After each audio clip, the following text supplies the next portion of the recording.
Hello students, previous class में हमने hybridisation calculate करना सीखा था और डिफरेंट मेथड बताए गए थे। उस मेथड के द्वारा आप किसी भी मॉलिक्यूल में संकरण बता सकते हैं और संकरण ज्ञात होने के बाद अगर सभी बॉन्ड पेयर हैं, सेंट्रल एटम जो है उसके अराउंड सभी बॉन्ड पेयर हैं, तो मॉलिक्यूल की जो ज्योमेट्री होगी उसके बारे में कुछ इन्फॉर्मेशन आपको उस वीडियो में दी गई थी। आज हम बॉन्ड पेयर के साथ अगर लोन पेयर भी प्रेजेंट है तब मॉलिक्यूल की ज्योमेट्री या उसका शेप कैसे चेंज होगा उससे संबंधित एक सिद्धांत पढ़ेंगे जिसको valence shell electron pair repulsion theory या VSEPR थ्योरी कहते हैं। तो उसके बारे में सीखेंगे। विस्पर सिद्धांत को 1940 में सिडविक और पॉवेल ने दिया था, जिसे 1957 में 1957 में निहोल्म और गिलेस्पी ने रीडिफाइन किया था।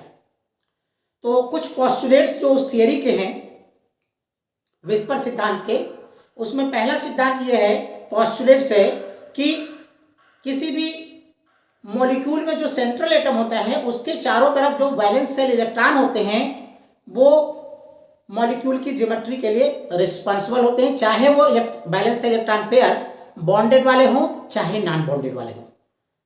उनकी संख्या ज्योमेट्री को डिफाइन करेगी, शेप के मॉलिक्यूल का जो शेप होगा उसे बताएगी। अब जो नंबर ऑफ वैलेंस सेल होंगे वैलेंस सेल इलेक्ट्रॉन वो आपस में रिपेल करते हैं, क्योंकि इलेक्ट्रॉन का जो क्लाउड होता है वो निगेटिवली चार्ज होता है। तो इलेक्ट्रॉन के क्लाउड निगेटिवली चार्ज होने के कारण निगेटिवली चार्ज दो क्लाउड आपस में रिपेल करेंगे। ठीक है, अब ये रिपेल करेंगे तो ये क्या करेंगे, एक दूसरे से मैक्सिमम डिस्टेंस पे जाने का प्रयास करेंगे ताकि इनके बीच का जो रिपल्सन है वो रिपल्सन मिनिमाइज हो सके। ठीक है, ये इसके बाद कोई अगर मॉलिक्यूल है जिसमें एक से अधिक रेजोनेटिंग स्ट्रक्चर के द्वारा उसे दिखाया जा सकता है, तो कौन सा स्ट्रक्चर ज़्यादा स्टेबल होगा, ये विस्पर सिद्धांत से हमें पता चलेगा कि किस स्ट्रक्चर में रिपल्सन जो होगा रिपल्सन मिनिमम होगा। अगर रिपल्सन मिनिमम होगा तो वो मॉलिक्यूल ज़्यादा स्टेबल होगा। ठीक है, तो हाइब्रिडाइजेशन कैलकुलेट करने का सिंपल सा मेथड जो सबसे इजी था कि total number of electron pair around central atom, केंद्रीय परमाणु के चारों तरफ total number of electron pair गिन लीजिए। वो पेयर में चाहे लोन पेयर हो बॉन्ड पेयर हो सब गिनने हैं। तो अगर 2 हैं तो sp 3 है तो sp2 4 है, sp3 5 है, sp3d और 6 है, sp3d2 और 7 है तो sp3d3। अगर मॉलिक्यूल में सभी के सभी बॉन्ड पेयर हैं, ठीक है, तो बॉन्ड पेयर होने पर अगर sp हाइब्रिडाइजेशन है तो मॉलिक्यूल लीनियर होगा, उसका एंगल जो होगा 180 डिग्री होगा। अगर sp2 होगा और sp2 में बॉन्ड पेयर 3 होंगे तो आपका हाइब्रिडाइजेशन sp2 होगा और ट्राइगोनल प्लानर उसकी ज्योमेट्री होगी, एंगल 120 डिग्री का होगा। अगर total number of bond pair 4 हैं, जैसे CH4 मीथेन में होता है, तो 4 के केस में हाइब्रिडाइजेशन तो sp3 होगा, ज्योमेट्री टेट्राहेड्रल चतुष्फलकी होगी, एंगल 109.5 डिग्री ये होगा एक्चुअल टेट्राहेड्रल में। अगर total number of bond pair 5 हैं, जैसे PCl5 के केस में होता है, तो PCl5 में 5 हैं तो जो ज्योमेट्री होती है उसकी वो ट्राइगोनल बाइपिरामिडल होती है और उसमें कुछ एंगल 90 डिग्री के होते हैं और कुछ जो आपका एक्सियल पोजीशन वाले होंगे वो इक्वेटोरियल से 90 डिग्री का बनाएंगे और इक्वेटोरियल वाले जो आपस में होंगे वो 120 डिग्री का, तो उसमें 90 और 120 डिग्री के होते हैं। इसी प्रकार अगर total number of bond pair 6 हो तो हाइब्रिडेशन होगा sp3d2, ज्योमेट्री क्या होगी ऑक्टाहेड्रल अष्टफलकी। और अगर total number of electron pair 7 हैं, सभी के सभी बॉन्ड पेयर हैं, तो ज्योमेट्री जो होती है वो होती है पेंटागोनल बाइपिरामिडल और उसका जो ज्योमेट्री आएगी वो पेंटागोनल बाइपिरामिडल होगी, हाइब्रिडाइजेशन sp3d3 होगा। ठीक है, तो अभी हम सिंपली हाइब्रिडाइजेशन और शेप के बारे में हमने बता दिया, और अब हम विस्पर सिद्धांत के अकॉर्डिंग जो शेप मॉलिक्यूल चेंज होगा उसके बारे में देखते हैं। तो मेन जो विस्पर सिद्धांत का थीम है वो है कि lone pair repulsion is greater than loan pair bond pair, and loan pair bond pair repulsion is greater than bond pair. तो लोन पेयर रिपल्सन मैक्सिमम होगा किसी मॉलिक्यूल में अगर है, उससे कम होगा लोन पेयर बॉन्ड पेयर का, सबसे लीस्ट वाला जो होगा वो बॉन्ड पेयर का होगा। अब कुछ मॉलिक्यूल हम देखेंगे जिनमें लोन पेयर और बॉन्ड पेयर दोनों उपस्थित है, तो वहां पर ज्योमेट्री कैसे चेंज होगी, ठीक है। जैसे SO2 मॉलिक्यूल देख लीजिए। तो SO2 मॉलिक्यूल का अगर आप इलेक्ट्रॉन डॉट स्ट्रक्चर बनाएं इस तरह से, सल्फर के 6 इलेक्ट्रॉन, इस ऑक्सीजन के आप 2 2 4 और 2 6, 2 2 4 और 2 6, तो इनके ऑक्टेट आप ऐसे बना देंगे, ये हो जाएगा। यहां पर मॉलिक्यूल को आप ऐसे दिखा सकते हैं और इसके पास एक लोन पेयर है। तो ये जहां पे मल्टीपल बॉन्ड होता है वहां पर एक ही काउंट होगा, तो आप 1 2 और 1 ये लोन पेयर 3 होंगे। अगर 3 होंगे, 3 में एक आपका लोन पेयर है और 2 आपका बॉन्ड पेयर है, तो टोटल में हाइब्रिडाइजेशन क्या होगा, sp2 होगा। sp2 की जो नॉर्मल ज्योमेट्री होती है वो ट्राइगोनल प्लानर होती है, लेकिन यहां पर क्या है, यहां पर लोन पेयर भी एक उपस्थित है, तो ज्योमेट्री ट्राइगोनल प्लानर नहीं होगी, बेंट होगी, ठीक है। इसी प्रकार के एग्जांपल H2O मॉलिक्यूल में आप देखिए, H2O में ऑक्सीजन और हाइड्रोजन के बीच में अगर आप देखेंगे तो इस प्रकार का, इसमें 2 लोन पेयर और 2 बॉन्ड पेयर है। ये बॉन्ड पेयर है, ये भी बॉन्ड पेयर है, और इधर लोन पेयर है, और यहां पर भी लोन पेयर है। तो 2 लोन पेयर हैं और 2 बॉन्ड पेयर, टोटल है 4। तो अगर 4 होगा तो हाइब्रिडाइजेशन sp3 होगा, और sp3 हाइब्रिडाइजेशन में जो एक्चुअल शेप या ज्योमेट्री होनी चाहिए वो होनी चाहिए टेट्राहेड्रल, लेकिन तब होती है टेट्राहेड्रल जब सभी के सभी बॉन्ड पेयर हो। यहां पर क्या है, यहां पर तो 2 लोन पेयर भी हैं, तो यहां पर लोन पेयर और बॉन्ड पेयर का रिपल्सन था, यहां पर लोन पेयर बॉन्ड पेयर के साथ साथ लोन पेयर का रिपल्सन भी है। तो रिपल्सन जब होगा तो ये एटम मैक्सिमम डिस्टेंस पे जाना चाहेंगे, तो यहां पर एंगल जो होता है टेट्राहेड्रल का जो 109.5 डिग्री होता है वो घट करके 104.5 डिग्री का रह जाता है, क्योंकि इसमें लोन पेयर रिपल्सन भी है और loan pair bond pair repulsion भी है। sp3 का एक और example ammonia molecule NH3, nitrogen 3 hydrogen के साथ एक एक इस तरह से इलेक्ट्रॉन की शेयरिंग करके फॉर्मेशन करेगा बॉन्ड का, और एक इसके पास लोन पेयर है। तो लोन पेयर 1 है और बॉन्ड पेयर 3 है, तो 3 और 1 4, कुल 4 हो गए। तो sp3 की ज्योमेट्री होनी कैसी चाहिए, टेट्राहेड्रल, लेकिन चूंकि यहाँ पे loan pair bond pair repulsion है, और जो लोन पेयर होते हैं वो शेप को डिफाइन करने में इनका कोई रोल नहीं होता है सिंपली, तो ये पिरामिड जैसा शेप बनेगा, इसको बोलेंगे ट्राइगोनल या सिंपली पिरामिडल।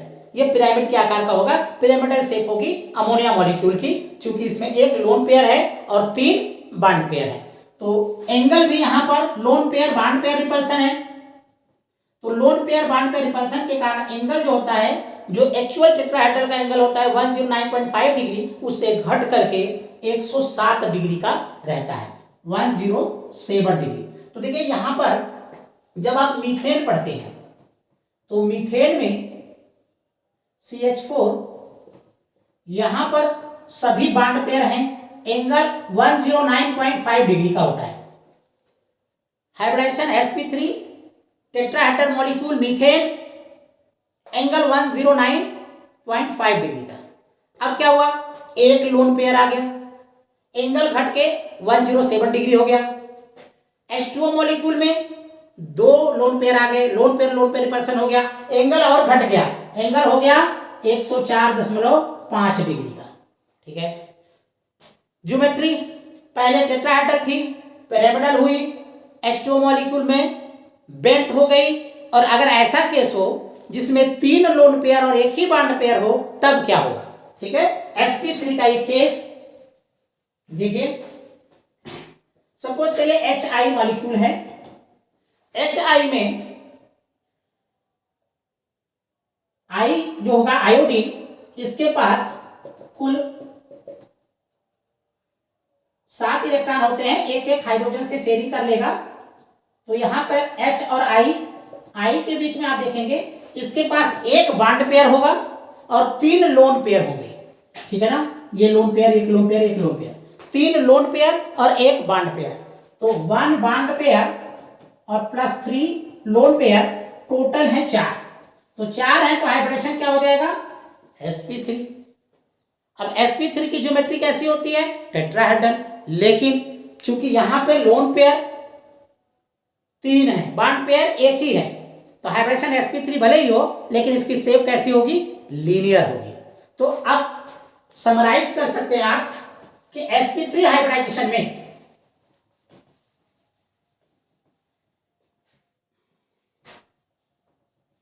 sp3 हाइब्रिडाइजेशन में अगर चारों के चारों बॉन्ड पेयर, ठीक है, तो शेप कैसी होगी? शेप होगी टेट्राहेड्रल। Example methane CH2। अगर 3 बॉन्ड पेयर और प्लस 1 लोन पेयर हो तो ज्योमेट्री कैसी होगी? पिरामिडल, पिरामिड के आकार की। एग्जाम्पल क्या है? Ammonia molecule. अगर 2 बॉन्ड पेयर और 2 लोन पेयर हो तो शेप कैसी होगी? बेंट होगी, उल्टा ऐसे बेंट। H2 आप लिख सकते हो, H2O मॉलिक्यूल जिसमें 2 लोन पेयर है। इसके बाद अगर बॉन्ड पेयर घटते जा रहे हैं, 4 3 2, एक बॉन्ड पेयर हो और 3 लोन पेयर हो, सबका हाइब्रिडाइजेशन क्या है? sp3 ही है। लेकिन अब यहां पे मॉलिक्यूल कैसा हो जाएगा? लीनियर, और आप HI को लिख सकते हैं। ठीक है। ये sp3 में टोटल बॉन्ड पेयर हैं, लोन पेयर जैसे जैसे बढ़ता जाएगा मॉलिक्यूल की ज्योमेट्री जो होगी वो चेंज होती जाएगी। इसी प्रकार आप sp3 डिहाइब्रिडाइजेशन में देखें तो sp3 डिहाइब्रिडाइजेशन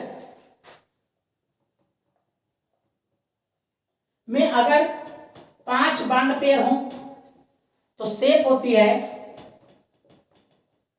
trigonal bipyramidal. Trigonal bipyramidal. Example PCl5 याद करते हैं आप, तो PCl5 में होता है। ठीक है। ज्योमेट्री कैसी बनती है? फास्फोरस को आप ऐसे दिखा देते हैं और इस तरह से, एक Cl यहां, 2 और ये 3 तो हो गए इक्वेटोरियल पोजीशन पे, एक्सियल पोजीशन पे ये 2 हो गए। इनको आप यहां से ऐसे मिला देते हैं, तीनों से एक ऊपर की तरफ पिरामिड बन गया और इनको फिर मिला देते हैं, एक पिरामिड नीचे की तरफ बन गया। ठीक। तो ये शेप होती है जब सभी के सभी क्या हो? बॉन्ड पेयर हो। लेकिन अगर मान लीजिए 4 बॉन्ड पेयर हैं और एक लोन पेयर हो जाए, 4 बॉन्ड पेयर और एक लोन पेयर, तो फिर हाइब्रिडाइजेशन तो यही रहेगा sp3d, लेकिन शेप क्या होगा? शेप चेंज होगा। शेप कैसा चेंज होगा? उसे बोलते हैं सीसा सेट। एग्जांपल है आपका SF4, सल्फर टेट्राफ्लोराइड। अब देखिए SF4 में सल्फर सेंटर पोजीशन में रहेगा। आप इस तरह से इसको बना सकते हैं। अब देखिए, एक फ्लोरीन, दूसरा, ये तीसरा और ये चौथा लोन पेयर हमने यहां देखा है। एक तो ये बन गया, इसमें 4 बॉन्ड पेयर, एक लोन पेयर है सीसा से। ठीक। ऐसा भी हो सकता है कि ये जो लोन पेयर यहां पे है इसे यहां दिखा दिया जाए। ठीक है। तो अगर आप उसे एक्सियल पोजीशन, अभी ये इक्वेटोरियल पोजीशन पे है, अगर लोन पेयर को आप चेंज कर दो, लोन पेयर की पोजीशन आप चेंज कर दो, फ्लोरीन फ्लोरीन और फ्लोरीन और ये फ्लोरीन। ठीक है, तो आप देखें अगर आप यहां पर रखेंगे तो क्या होगा, ये तीन जो फ्लोरीन है ये इसको भी रिपेल करेगा, इसको भी करेगा, तीनों को रिपेल करेगा। तो यहां पे अधिकतम क्या होंगे, यहां पर तो दो ही lone pair bond pair, lone pair और इसका बॉन्ड पेयर रिपल्सन होगा दो, और यहां पे तीन। तो ये वाला स्ट्रक्चर जो होगा वो लेस स्टेबल होगा, जबकि ये वाला स्ट्रक्चर ये मोस्ट स्टेबल होगा। तो विस्पर सिद्धांत ये बताता है कि एक से अधिक रिजोनेटिंग स्ट्रक्चर अगर किसी मॉलिक्यूल में है तो मॉलिक्यूल कौन ज्यादा स्टेबल होगा, आप इससे आइडेंटिफाई कर पाएंगे। अब 4 बॉन्ड पेयर और एक लोन पेयर हो गया, एग्जांपल SO4 C सा सेट। ठीक है, अब क्या करना है, 3 बॉन्ड पेयर और 2 लोन पेयर कर दीजिए, 3 बॉन्ड पेयर और 2 लोन पेयर। तो क्या होगा, 3 बॉन्ड पेयर और 2 लोन पेयर अगर हो, जैसे एग्जांपल है ClF3, तो इसकी जो शेप आती है, ज्योमेट्री जो होती है वो टी शेप्ड होती है। ठीक है, तो टी शेप्ड मॉलिक्यूल कैसे बनेगा, देखिए ये लेस इलेक्ट्रोनेगेटिव है तो सेंट्रल एटम होगा Cl, एक F यहां पे रहेगा, दूसरा यहां, तीसरा यहां, एक लोन पेयर आपका यहां और दूसरा यहां। तो ये वाला आपका बन जाएगा इस प्रकार से, यहां पे 2 लोन पेयर होंगे और शेप जो होगी आपकी ऐसे टी शेप। ठीक है, ClF3 ये मॉलिक्यूल हो गया। अब 2 के बजाय अगर 3 हो जाए, ठीक, तब क्या होगा, लोन पेयर 2 से 3 हो जाए और बॉन्ड पेयर घट जाए, तो बॉन्ड पेयर 2 बॉन्ड पेयर और प्लस 3 लोन पेयर। एग्जांपल में एक तो XeF2 ले सकते हो, I3 माइनस ले सकते हो। इन दोनों मॉलिक्यूल में हाइब्रिडाइजेशन जो होता है वो sp3d होता है, और निकालने का तरीका मैंने प्रीवियस वीडियो में बताया था।